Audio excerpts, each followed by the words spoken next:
High, আজকে আবারও একটা আই মেকআপ লুক শেয়ার করব। তো আজকের আই লুকটা সেমি কাট ক্রিজের ওপর হবে। বেসিক্যালি ফার্স্টে তোমাদেরকে একটা কনসিলার নিতে হবে যেটা তোমাদের স্কিন টোনের একদম কাছাকাছি হয়, ভালো করে অ্যাপ্লাই করে নিতে হবে আইলিডের ওপর। দেন একটা ব্লেন্ডিং ব্রাশ নিয়ে সেটাকে ভালো করে ব্লেন্ড করতে হবে। হ্যাঁ, এখন তোমরা ভাবছো যে আমি আগেরবারও ব্রাশ দিয়েই অ্যাপ্লাই করলাম জিনিসটা, এখন আবার কেন আমি ব্রাশ দিয়েই ব্লেন্ডিং করছি।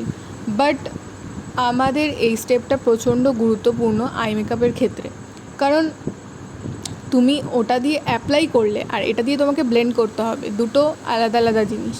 তো এই স্টেপটা তোমাদেরকে ফলো করতে হবে যদি তোমরা একটা ফ্ললেস আই মেকআপ পেতে চাও। আমি একটা আমার স্কিন টোনের থেকে 2 শেড লাইটার স্কিন টোনের একটা কনসিলার নিয়ে সেটা আইলিডের ঠিক মাঝ বরাবর অ্যাপ্লাই করলাম। এবারও তোমাদের ব্লেন্ড করে নিতে হবে। তো এখন অনেকের প্রশ্ন হতে পারে যে ফার্স্টেই কেন আমরা কনসিলারটা এটাই ডিরেক্ট কেন ইউজ করলাম না, আমরা কেন ফার্স্টে নিজের স্কিন টোনের কনসিলার নিয়ে তারপর কনসিল করার পর আবার এটা অ্যাপ্লাই করলাম, এখন আবার ব্লেন্ড করতে হবে, দুটো স্টেপ কেন করলাম? কারণ একটা জিনিস যে আমাদের ফেস মেকআপের সাথে সাথে আই মেকআপটাও অক্সিডাইজ হয়। তো একইভাবে ফার্স্টে কনসিল করে নিতে হবে আইলিড, তারপর যেই লাইট কালারের কনসিলারটা আছে সেটা অ্যাপ্লাই করে সেটাকেও ব্লেন্ড করতে হবে। দেন আমরা একটা সিমলেস বেস পাবো আই মেকআপের জন্য।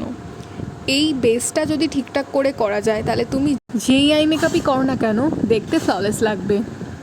এখন একটা বানানা লুজ পাউডার নিয়ে নেব। এখন একটা স্মল ব্লেন্ডিং ব্রাশ নিয়ে আমরা বেসটাকে সেট করে নেব। আর দেখো বেসটাকে সেট করে নেওয়ার পর কতটা ফ্ললেস লাগছে দেখতে।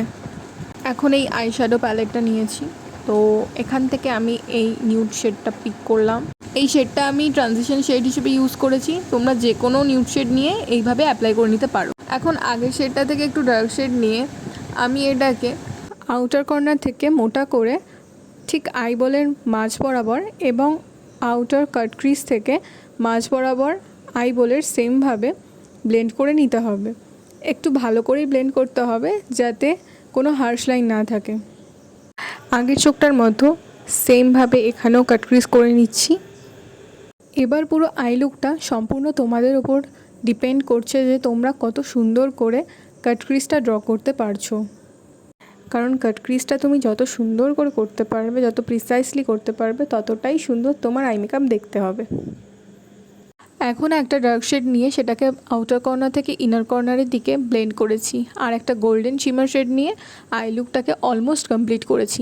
দেন কনসিলার নিয়ে আন্ডার আইতে সেটাকে ভালো করে ব্লেন্ড করার পর সেট করে নিয়েছিলাম।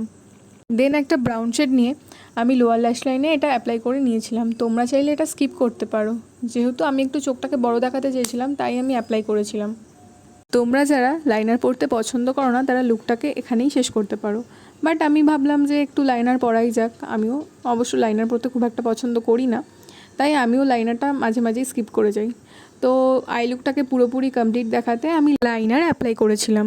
আমি এখানে একটা জেল লাইনার ইউজ করেছিলাম, তোমরা যদি লিঙ্ক চাও তাহলে তোমরা কমেন্ট বক্সে জানিও, আমি লিঙ্ক শেয়ার করে দেবো। সো এটা ছিল আজকে আমার কাট ক্রিজ আই মেকআপ লুক। তো এরকম ভিডিও পেতে আমার